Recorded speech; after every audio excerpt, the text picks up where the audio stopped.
Well, hello, everybody. Good morning, good afternoon, good evening, wherever you are. Thanks for joining me today on another live Q&A. For those of you that are new, my name is Angela. I am a full-time voiceover artist and audiobook narrator, and my channel is dedicated to all of you who are just getting started out in this wonderful world of voiceover and audiobook narration.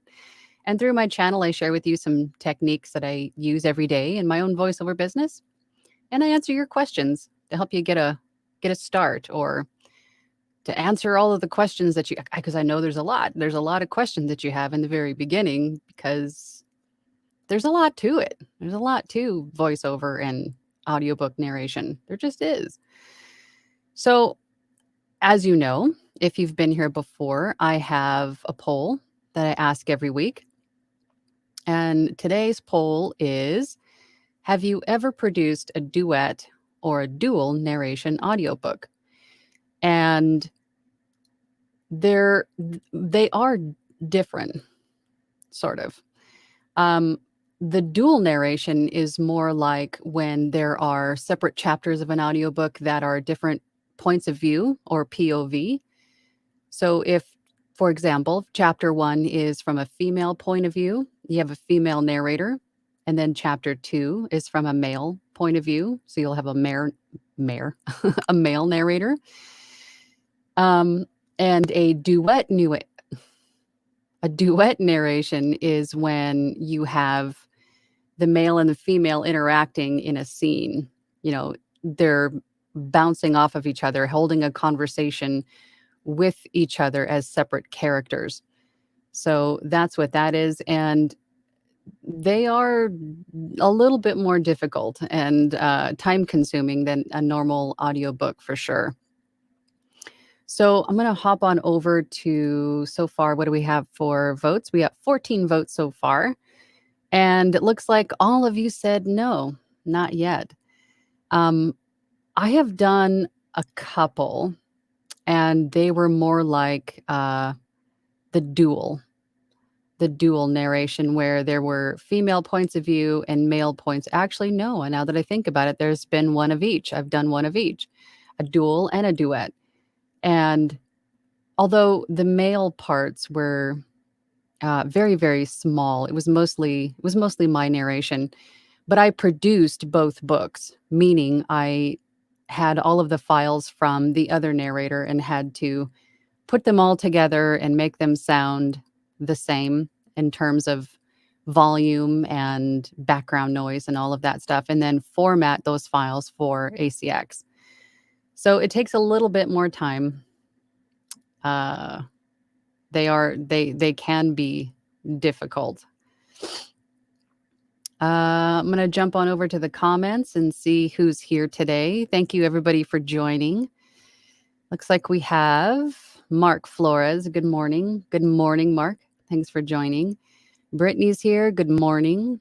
Rustic Hillbilly. Good morning from Oregon. Is it raining in Oregon? Seems like it's always raining in Oregon. Michael V says, yay, it's Tuesday. Yay, Michael. Thank you for joining. Kim is here. Good morning, Kim. Yantasia. I hope I'm saying that right. Hello. Thank you for joining. Cindy Neff says, wow, that's amazing. Oh, are you referring to the comments on the screen? I really like that. I'm using StreamYard. I started using them last week, and I really like it.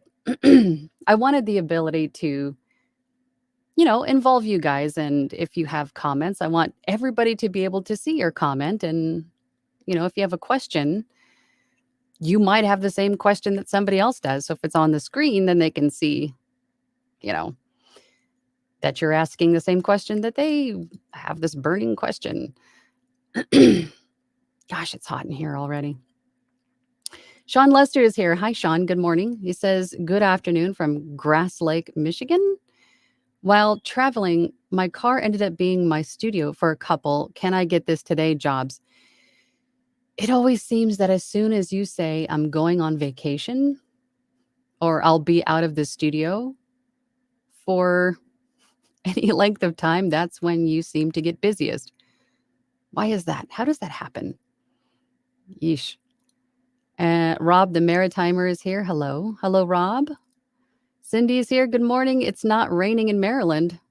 Well, that's good. Is that good? I know we need rain.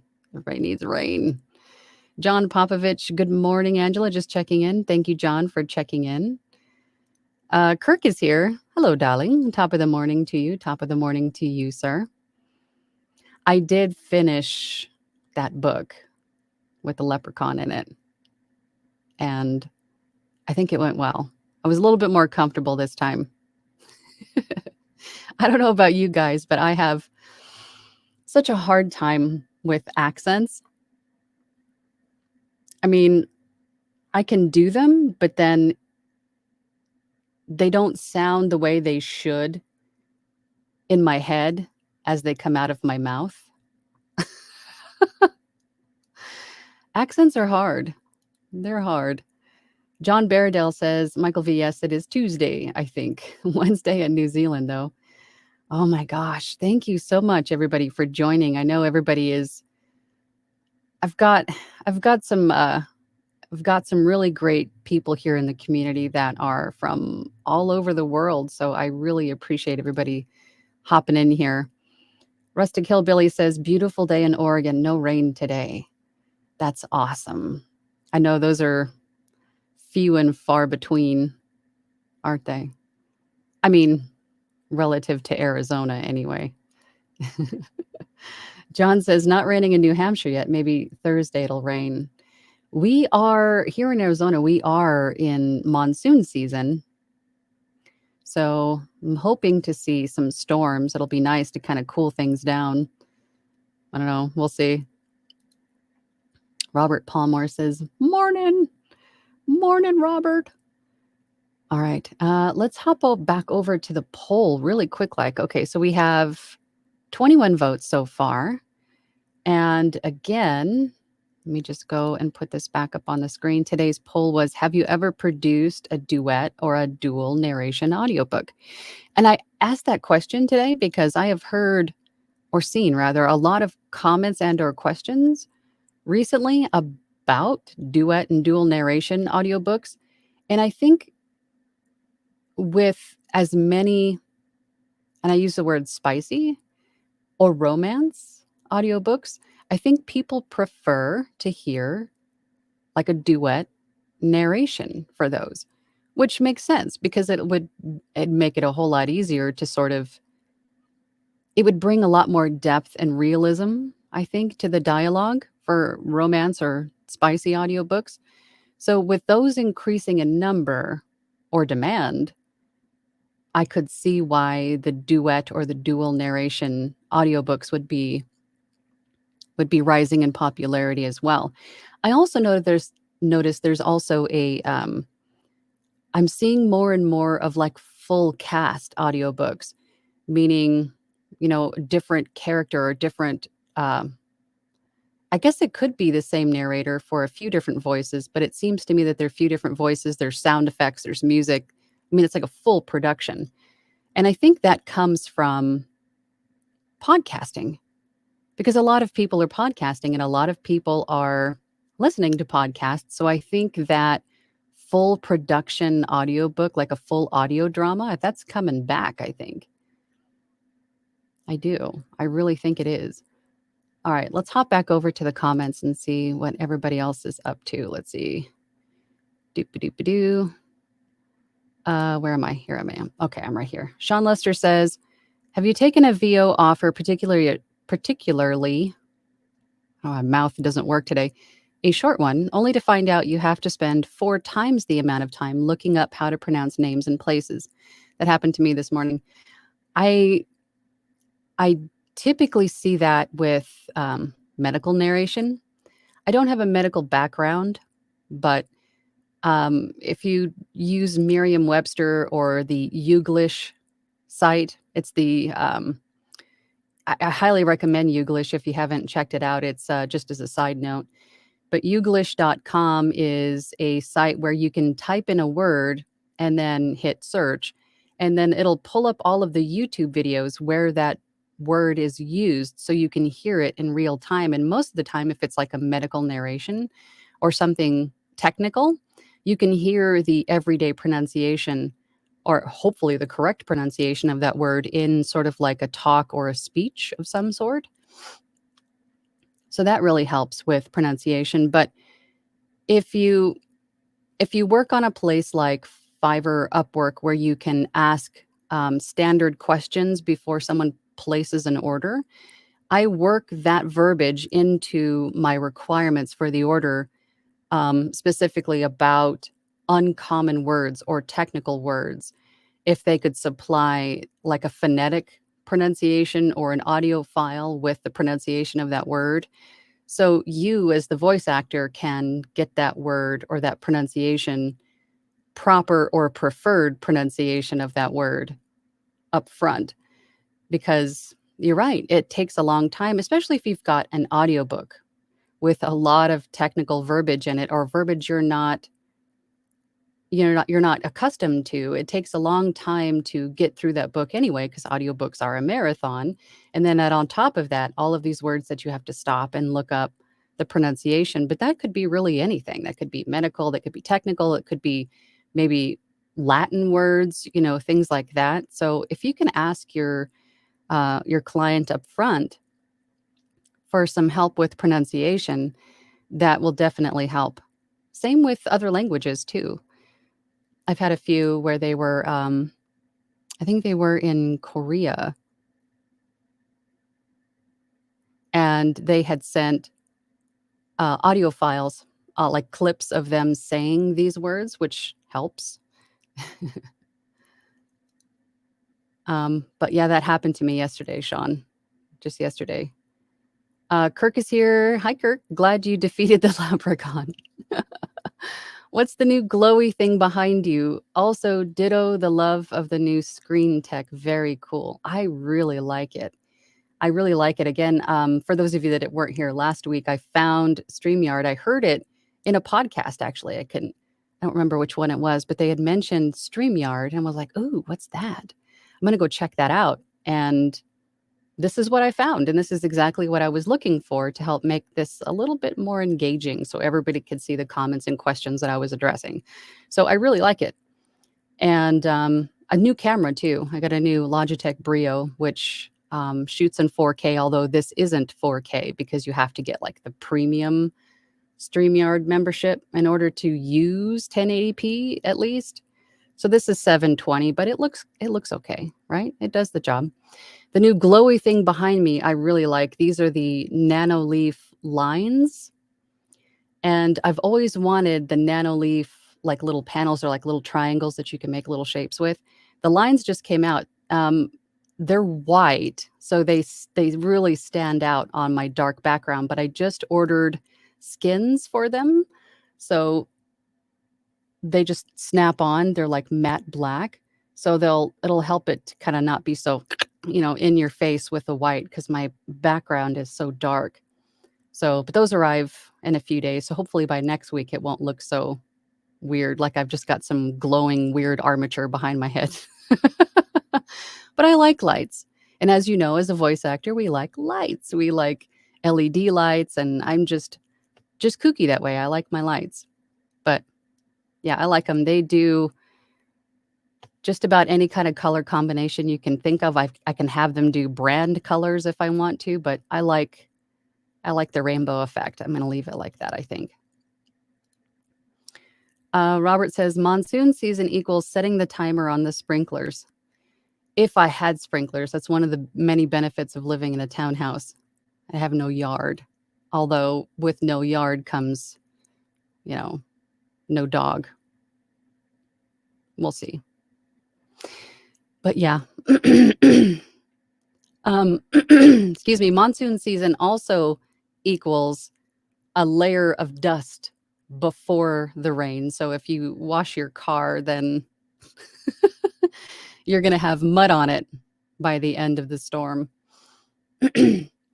JCCAOL says, seeing incoming storms in the Southwest. Wow, that would make for some awesome photos. Yeah, Nature is just absolutely amazing, gorgeous. But if you can get some great pictures, do it. Cindy says, I know this is off topic, but I have to tell you that your hair looks amazing. Thank you. I appreciate that. It's very hot. I usually have it up in like a messy bun while I'm in here working, but I put it down for you guys. But thank you. I appreciate that. Alma says, Good morning, Angela, from New York. The rain is on the way, but that's okay. We can use it. Yeah, I would definitely like some rain to cool things down a bit. Robert says, Spicy book, bring depth. Yes, people enjoy spicy books just as much as any other book. And some of them, well, I don't know if I can say some of them. The ones that I have been exposed to, whether if I have narrated them or have read myself, some of them are really, really written well. And I guess it depends on the level of spice. I would say the ones that are closer to like paranormal romances, stuff like that, where there's a lot of characters. I think having different voices for different characters really helps to make it more real. The people who enjoy these books would really enjoy having, completely different character voices for these characters to make it more like that audio drama, to make it more like, like you're watching a movie or listening to a movie, right? I think it really helps to bring more life to the text. Cindy says duet narration makes much more sense with romance novels for sure. Yeah, I think so.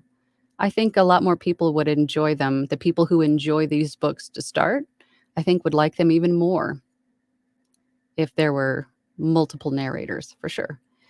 Neil Gaiman's book, Neverwhere, is not a duet, but you have many actors for that particular book, full cast, as you had said. Is Neverwhere a recent production? I haven't heard of this one, but yeah, I'm hearing more and more about dual, duet, and full cast audiobooks. Let me know about Neverwhere. Is that a recent or has that been out for a while? Cindy says, I have listened to a lot of multicast recordings. They're really reminiscent of the old time radio shows to me. Exactly. That is exactly what I said to, I think I mentioned that in our Platinum group last Thursday, or maybe even my Friday audiobook class. I don't remember which, but I had mentioned that recently that I think it's funny how things come back around. And I think a lot of that has to do with, again, podcasts. Podcasts sort of brought that, that radio drama back to the airwaves. And I think that's now bleeding into or back into audiobooks. I think that's becoming a thing, or again, becoming a thing again. I need more coffee. Tiffany says, Hi, Angela. What do you suggest for a newbie who wants to get into audiobook narration in terms of where to find clients, how to produce samples if I don't have clients yet, etc.? If you haven't recorded or haven't produced an audiobook yet, as you probably know by now, even in the beginning and just doing in the research phase, there's a lot to it. Not only the narration itself, but there's a lot of technical aspect to it. There's, the editing, the formatting, the mastering, the processing. There's a lot to it. So what I recommend to people, and it's what I did myself in the very beginning before I was doing audiobooks for royalty share or, pay for production, I volunteered through LibriVox.org. And there's a couple of different places where, and I can't think of the other one, but there's a couple of different places where you can actually volunteer to narrate books in the public domain for free. But in doing that, you learn so much about yourself, your own narration style, how to edit, how to format, and you're doing a good thing, right? You're making audiobooks available, classics, classic stories available to people who just want to listen for free. So doing that, I think, will help a lot before you get into royalty share or pay for production, because in getting and I should mention that when you're volunteering your time on places like LibriVox.org, you could narrate just a chapter, or you can narrate a book in its entirety. And in doing that and accomplishing that, the confidence that you feel after getting that done, knowing that you can narrate it, knowing that you can edit it, knowing that you can format it properly, is going to help you quite a bit before jumping into your first audiobook production on your own for pay. So I highly recommend doing that. But if you're going to get into ACX or Findaway Voices or anything like any of those other audiobook distributors, if you don't have a sample, most of those sites will allow you to just grab a book off your shelf and narrate something as a sample. You're not selling it. You're not saying that that you narrated that audiobook. It's just an example of your voice. Or me being me, and I always err on the side of caution. I don't want anybody to be upset with me using um, their text or their work, right? So for samples in the very beginning, I went to Gutenberg.org. I think it's Gutenberg.org. But that site has all of the books in the public domain, meaning they're out of copyright.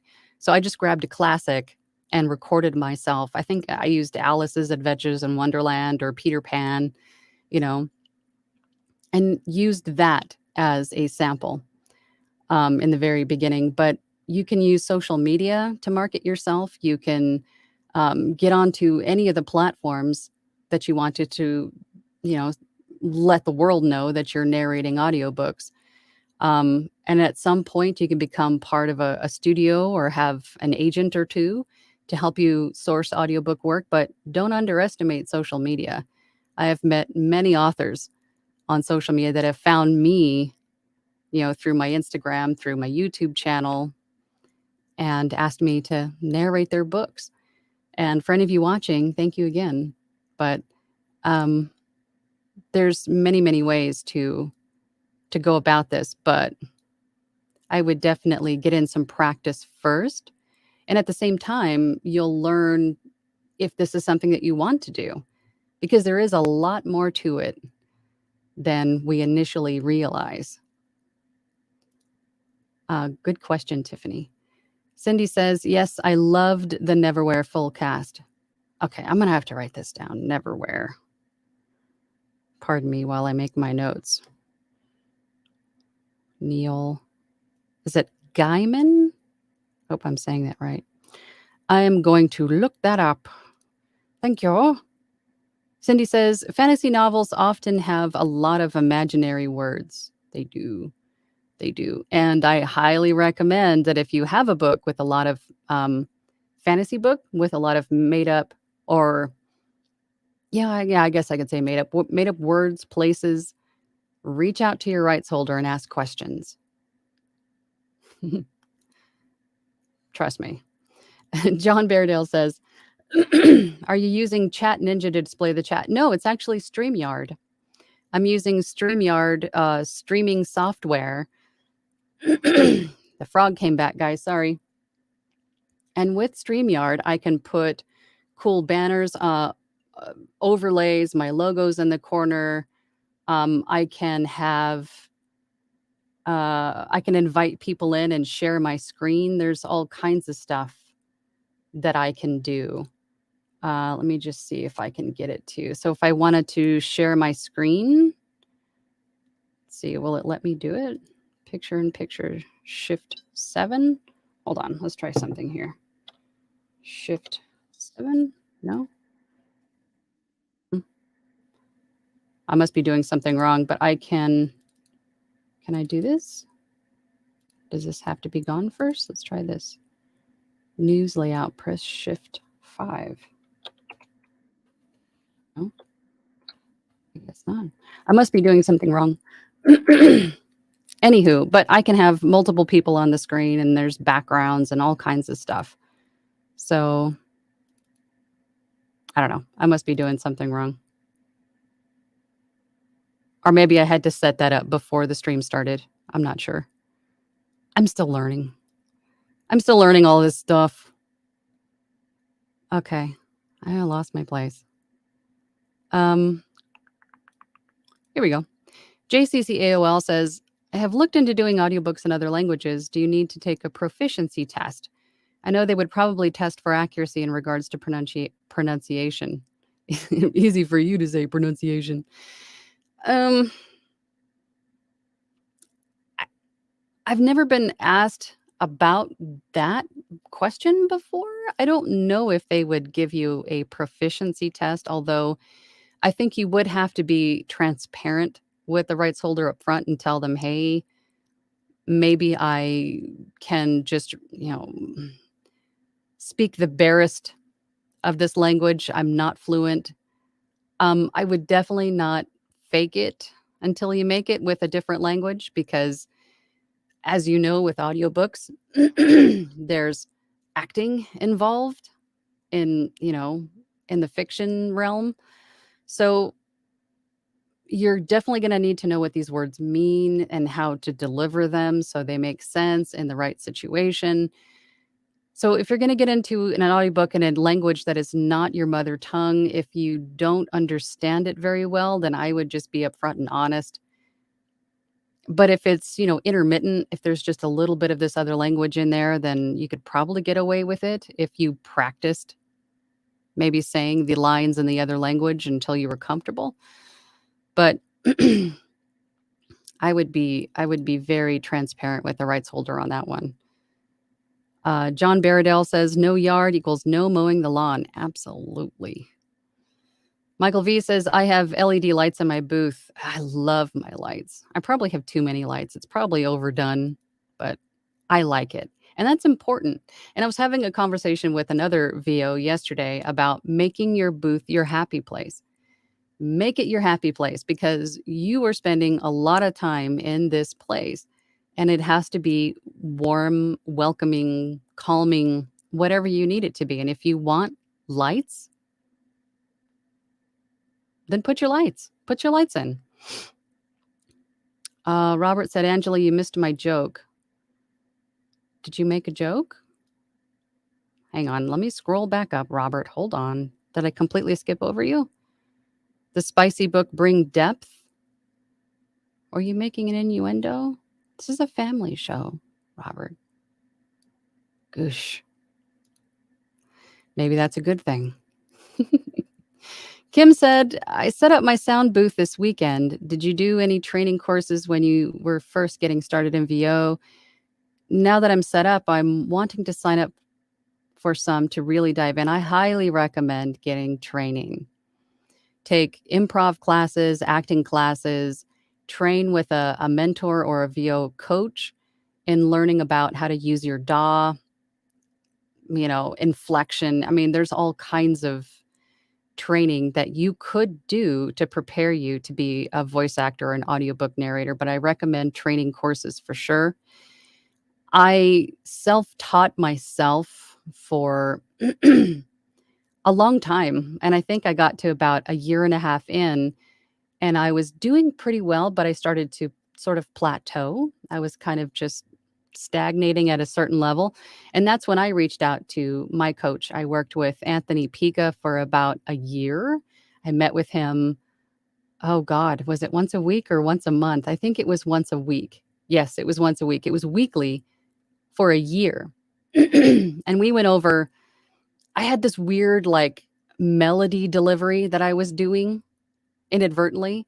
I think it was, when you first turn on your microphone and you start recording a voiceover or an audiobook or whatever, we tend to think that we need to have this mic voice, that we need to be this other person. And we don't. We just need to be ourselves, unless, of course, the script calls for some sort of a variation of character. But most of the time, especially for audiobooks, you just need to be yourself,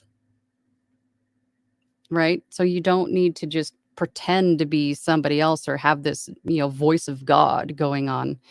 But I was doing this weird melody thing with my voice, and he helped me get past that. He helped me with signing up to some other websites. God, not necessarily setting up my business, but helping me work through some of the things I should or shouldn't do. Delivery. I mean, there's all kinds of stuff that a voiceover coach can help you with. But if you're just getting started, I would say don't wait. Get training before you get started. And it's an investment, you know? I mean, some coaches are pricier than others, but I think it really comes down to who you feel comfortable with, because you're going to be spending a lot of time with this person, and they need to feel like that you can trust them, and you do trust them, and they trust you to be open and honest and transparent about what you're talking about, so they can help you through whatever obstacles you're finding, or whatever it is. So I think training is very important, and finding someone that you're comfortable talking to is very important. John says Neverwhere was published in 2003. Interesting. I'm gonna have to look that one up. Thanks, guys. Oops, did I skip over one? I did. Cindy Neff says Neverwhere full cast is pretty old, 2013. It's an even older book. Okay, so the book is from 03, but the audiobook is from 13. I'm going to look that up. Thanks, guys. Ralph Tolles says, Hi, Angela. Greetings from Fresno. Regarding banking, how soon did you create a business account for your voiceover biz? Do you use a credit union or a national bank? Did you create an LLC? One of the greatest tips that I got in the very beginning is to keep everything separate from your personal.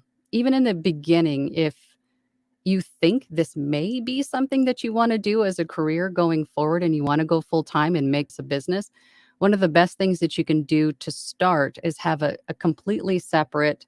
This is what I did anyway. I had a completely separate PayPal account to keep the money I made from my voiceover business separate, like a business, from my personal stuff. I kept it all completely separate. So it was easier to, once you get to the point where you're paying taxes, and I'm not going to go into too much here because I'm not licensed to have these conversations, but once you start to get to the point where you're paying taxes on the voiceover income, then it's all separate. So you don't have to pull things apart from personal and business, right? And then I think about a year in, once I was sure that this is something that I wanted to do and something that I could do, I got myself an LLC, and then had went to my bank and opened a business checking account. So that way everything is separate, because your voiceover business is separate. Separate entity, right? It's Jake25. That was fun to say. I'm new to this channel. Has Angela talked about how she made her recording space sound treated it? I have in a few different videos. I think I even have a walkthrough video on my channel. There's nothing much to this room. It's really just a 5x6 storage closet that I have commandeered to make my studio space. What you're seeing behind me is moving blankets draped on the walls. And then I've got acoustic tile foam pieces on the ceiling, on the door. There's a window in here that's completely got fluff all over in front of it to dampen down any sound coming from outside in. Thankfully, there's an HVAC vent in here. So when the air conditioner does kick on, it does ventilate this room. Otherwise, it would be really hot in here. But that's essentially all that there is. But the key to treating your recording space is to eliminate as many hard surfaces as you can, because they will create the echo. Because you're speaking into your microphone, even if it's a shotgun directly in front of you, your voice still goes everywhere else and reverberates, and then bounces off all of the hard surfaces and then into the microphone, which creates the reverb or echo sound. So, treating your walls, your ceiling, any doors, even your desktop. I have one of those gigantic gaming mouses on my mouses. One of those gigantic gaming mouse pads on my desktop to help eliminate the reverb from my desktop, even. That is one of the best things you can do for your recording space is to treat the walls and to eliminate all the hard surfaces that you can. But it's a great question. Thank you, Jake, for asking. Michael V said, I just looked up Neverwhere on Audible and it's listed as being produced in 2013. I'm going to go check that out.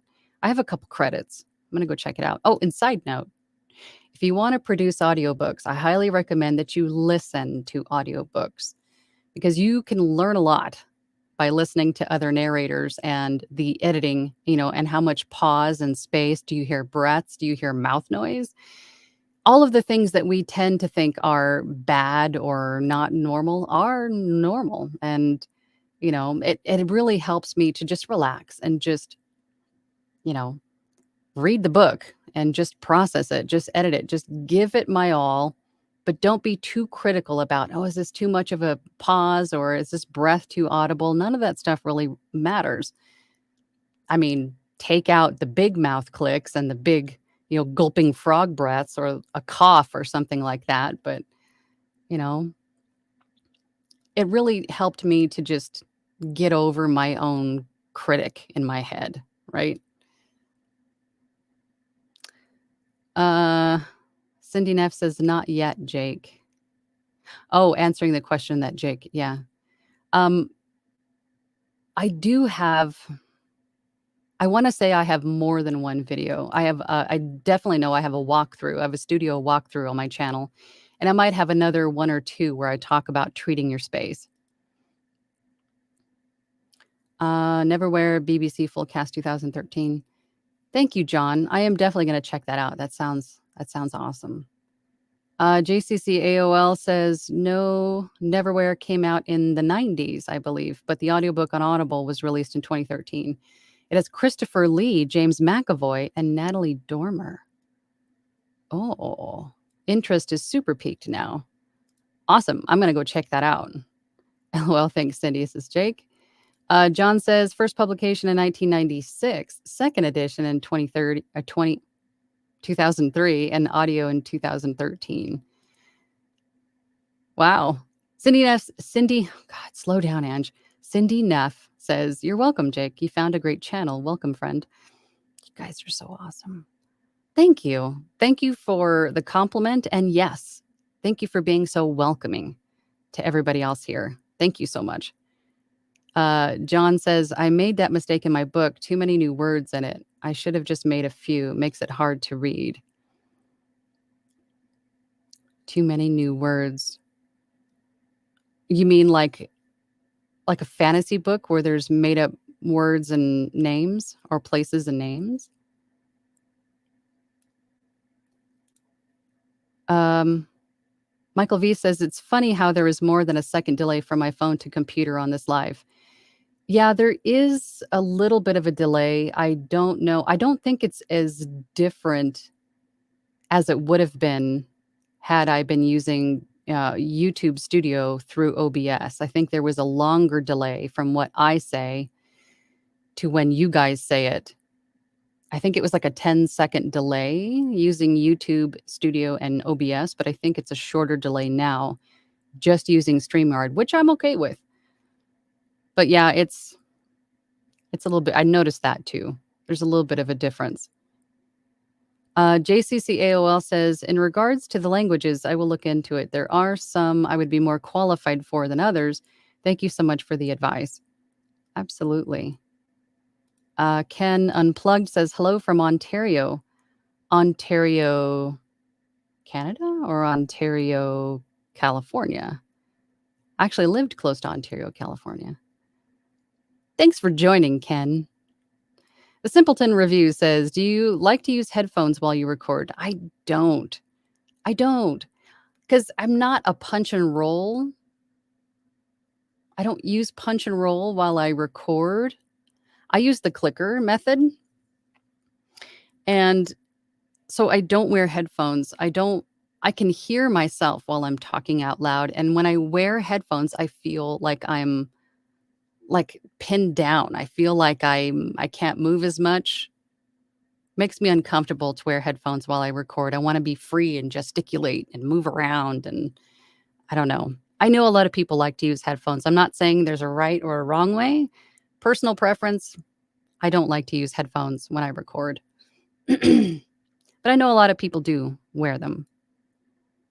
Voiceover Van Deen says, "Late again, and you brought the frog?" But got here eventually. The frog joined before you did. But thanks for joining today. John Baradell says, "Amazon Prime has 2 free audiobooks, so maybe I need to listen to some." Yeah, I have Amazon Prime, and I think with Amazon Prime, you get, free movies, you do get free audiobooks, don't you? But I also have Audible, which I really enjoy. I really like to listen to my audiobooks, and so does my son. We watch them together. Listen to them together. God, what's wrong with me today? Michael V says, "This month marks my being an Audible listener for 20 years. It is the original reason I wanted to be a voice actor." That's awesome. That's awesome. Yes, science fiction. Oh, yeah, too many new words in it. Yeah. Yeah, but I think I like it when there's made up names and places because it makes it more science fiction-y, right? It really takes you off the planet and takes you somewhere else when everything has a different name. I don't think it's a bad thing. It just makes it a little bit more difficult for the narrator, right? Not so much the reader, but I think the narrator would obviously have a tougher time with that. Robert Palmore says, "Speaking of full cast, I love the expedient expeditionary expeditionary. Told you there's something wrong with my mouth today.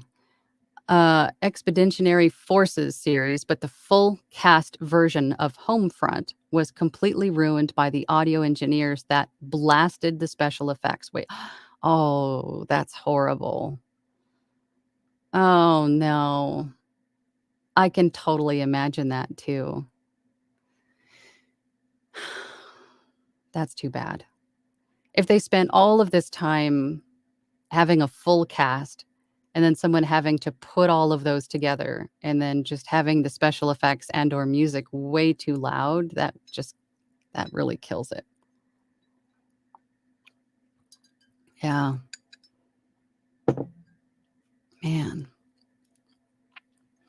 Robert Palmore says, "I think they used monitors instead of earbuds, which most people use while listening to audiobooks on their phone."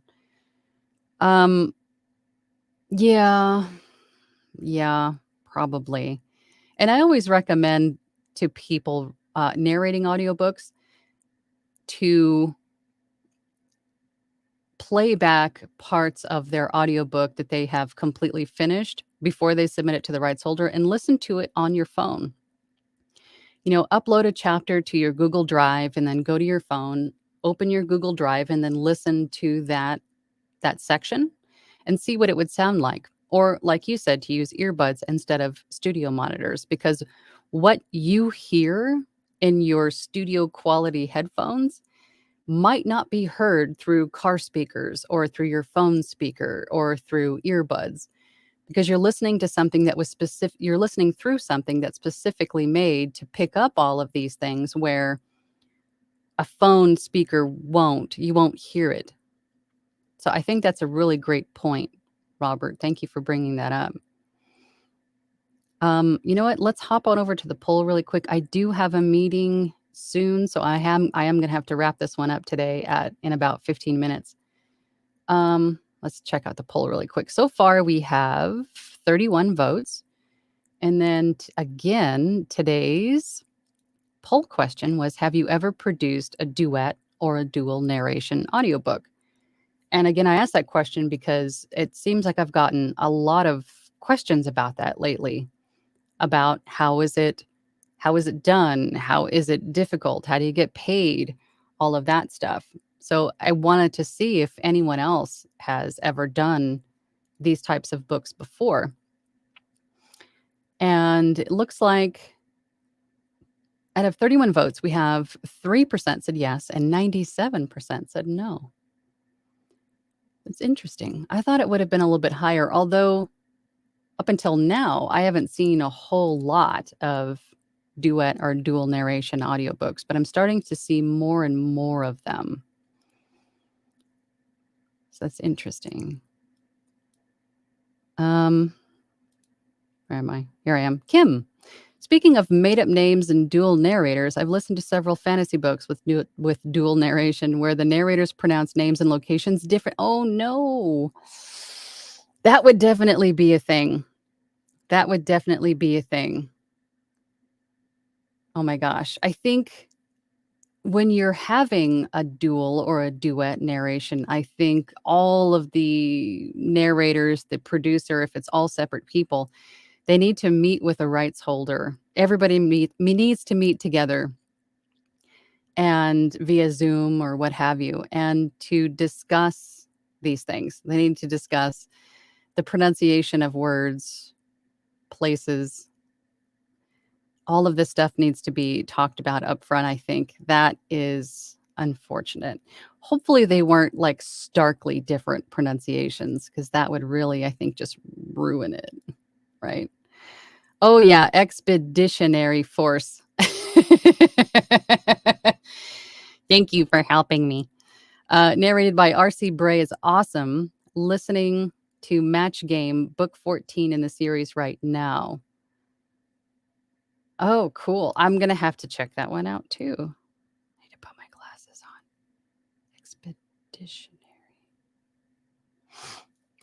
I don't know why it looked so foreign the first time. Canada, Ontario, Canada. Thank you for joining, Ken. I appreciate that. Cindy Neff says, I have trouble remembering to check all of the things I need to manage in a day, like checking on my auditions, following up on emails, etc. Is there any software you use to keep up with that stuff? I have a good old-fashioned agenda book. You know, it's a normal like 8x10 agenda book that's got the month at a glance and then daily.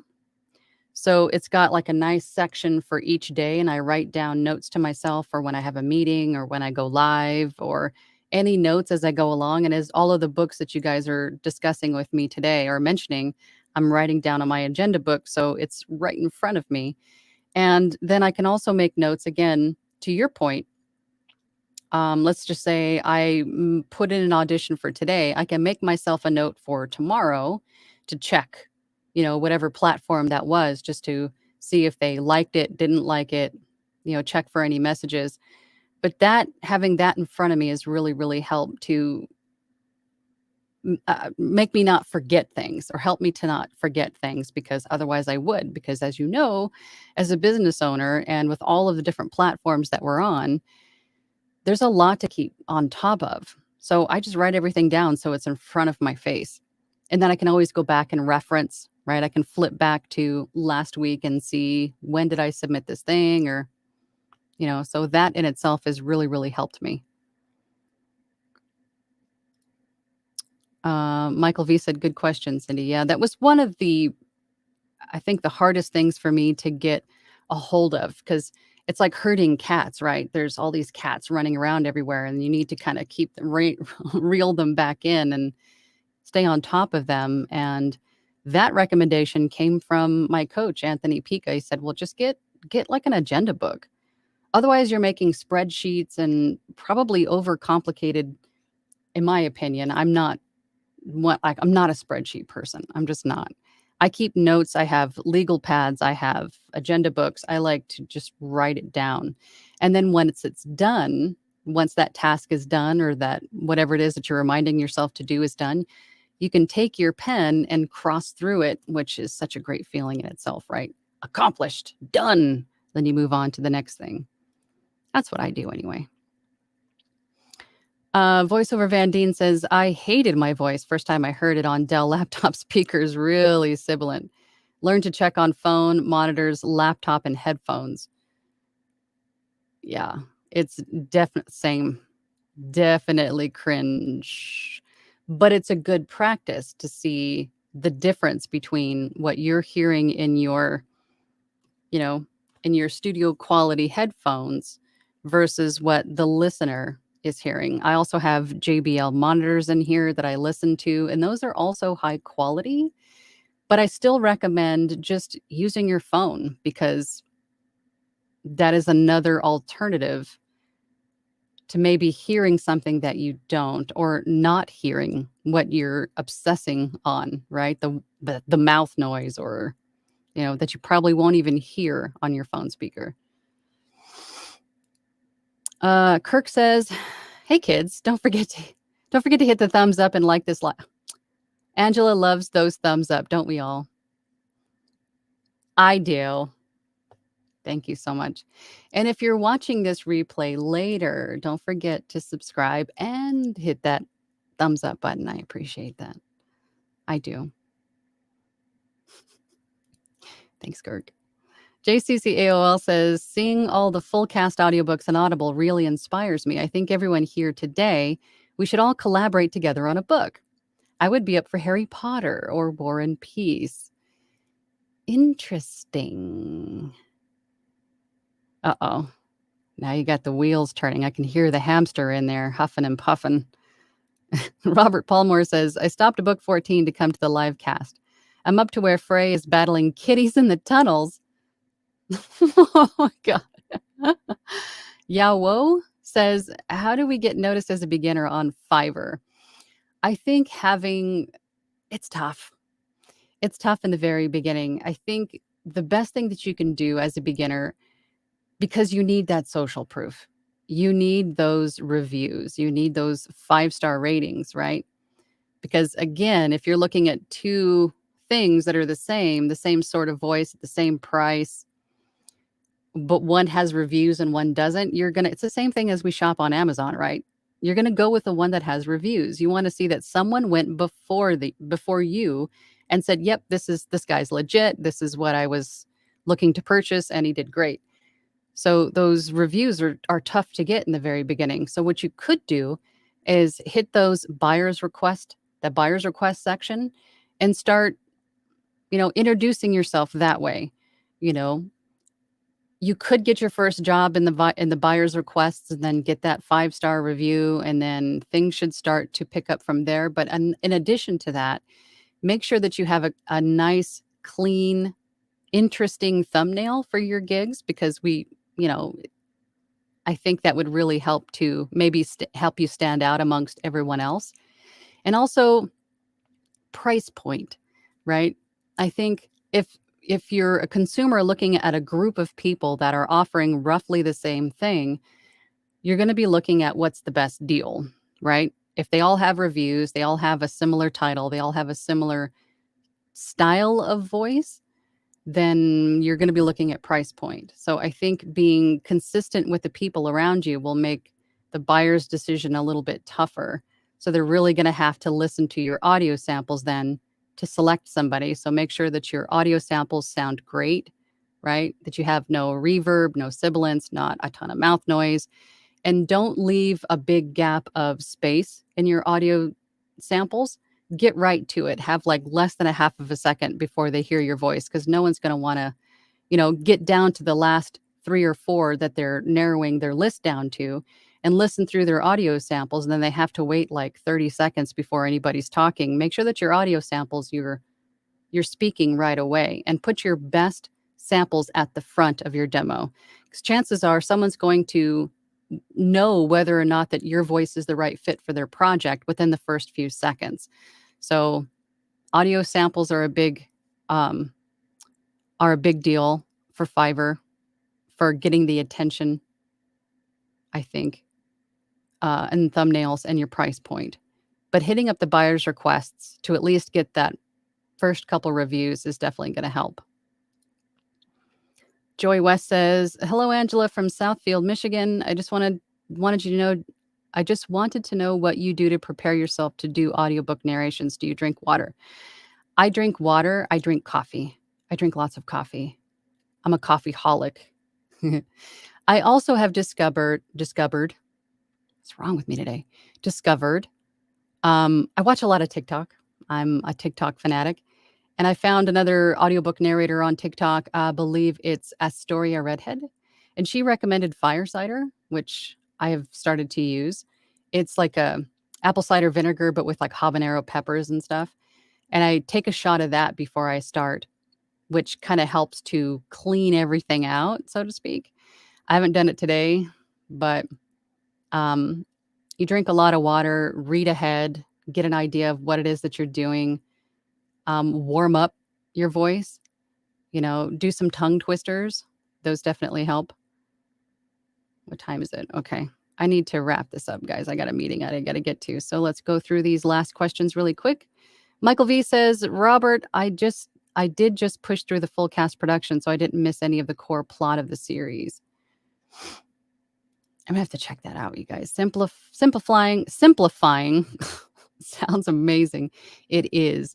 Don't make it hard. It doesn't need to be hard. It is an important part of the plot. Good book just ruined audio. Yeah, that really stinks when they blow out the sound effects and stuff. Michael V says, we like to keep tickling her algorithm with a thumbs up. Yeah. Thank you, guys. Michael V says, I'm up for a collab. That would be a lot of fun. I think it would be. I really think it would be. Michael V says, I followed along with your video on creating my thumbnail, and that is what I used. Awesome. Yeah, I think the final result in that video was not the best, but I was just really walking you through how you can use Canva to create a thumbnail. Or you can always hire someone on Fiverr to create a thumbnail for you. So you have a couple of options for thumbnails.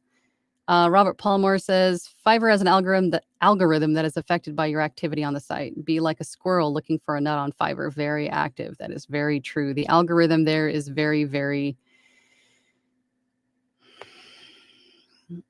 what's the word I'm looking for?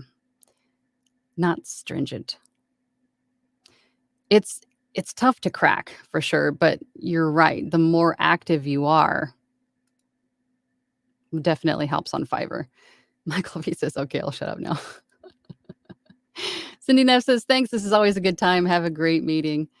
Thank you guys so much for joining today. I'm going to check the poll one last time, and then I have to get running.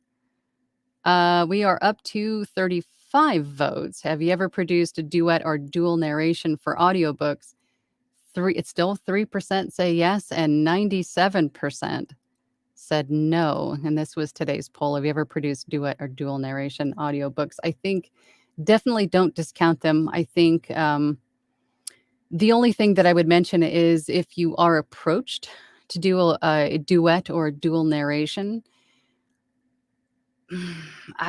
I've only ever done those with per finished hour, and I think it's fair to offer the same rate to both narrators, since you're not narrating the book in its entirety. You're splitting it with someone else.